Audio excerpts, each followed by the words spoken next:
मु विजु जनता दल राज्यसभा सदस्य थी 2020 एप्रिल मसीह निर्वाचित होगी आसी राज्यसभा को आज राज्यसभा इस्तीफा दी एवं विजु जनता दल इस्तीफा दी। आज बीजेपी जोटा पृथ्वीर बृहत्तम राजनीतिक दल से आज सामिल होगी मत बहुत खुशी लगुच गर्व अनुभव करुच्ची। जो दल सर्वोच्च नेता आदरणीय नरेंद्र मोदी जी जहाँ को पृथ्वीर सबुठ पॉपुलर लीडर कह जाए से दल आज मुझे सामिल होती।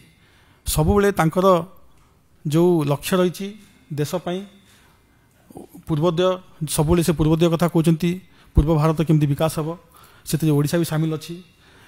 जो आदिवासी अंचल पछुआ अंचल केमती विकास हम से एस्पिरेशनल डिस्ट्रिक्ट प्रोग्राम आरंभ करते यही लक्ष्य गुड़ा मत सबुबले प्रभावित कर से दल में सामिल होची।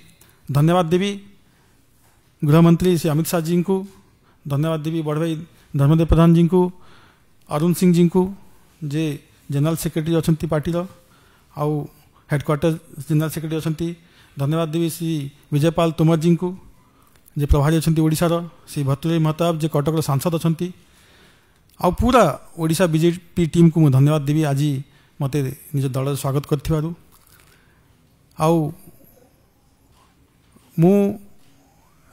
माननीय मुख्यमंत्री पूर्व मुख्यमंत्री ओडिशार एवं विजु जनता दल सभापति श्री नवीन पट्टनायक को भी धन्यवाद देवाक चाहूँगी यही मुहूर्त में मत राज्यसभा पठे मत सुजोग दे जो राज्यसभा ओडिशा विशेषकर केबीके कलाहांडी अंचल जो समस्या विषय वस्तु को नेशनल स्टेज रे पार्लियामेंट रे उपस्थापना कर जो सुजोग मुझे पाई से धन्यवाद देवाक चाहूँगी। यहाँ गोटे बड़ निष्पत्ति मो पाई आउ सबुबले माटी को प्राथमिकता देची। माटी आग पार्टी पछ मो पाई आउ कलाहांडी विकास होची मोर सबुबले प्राथमिकता।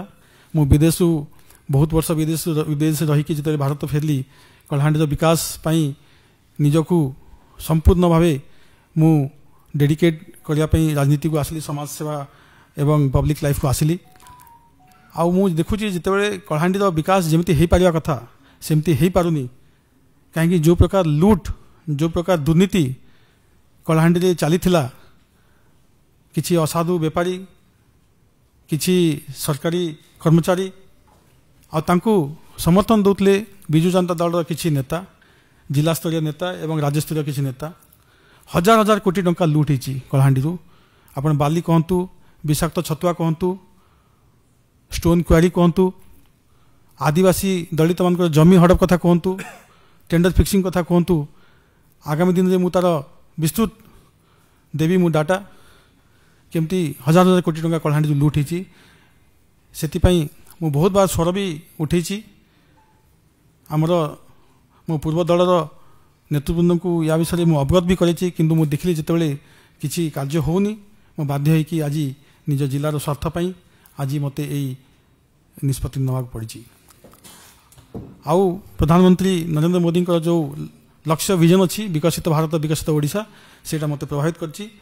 आउ ओडिशार मुख्यमंत्री श्री मोहन माझी ओडिशा बीजेपी सभापति श्री मनमोहन सामल एवं समस्त ओडिशार बीजेपी नेता कर्मकर्ता तांकर मार्गदर्शन रे ओडिशार केमती विकास हम 2036 सुधा आम गोटे विकसित राज्य केमती हेबू भारत वर्ष रे टॉप स्टेट्स भितर आमर जमी गणति हेब ता प्रति मु निश्चय दिन राति परिश्रम करी एवं समस्त आशीर्वाद कामना करछि। जय जगन्नाथ, जय मां माणिकेश्वरी, समस्त धन्यवाद।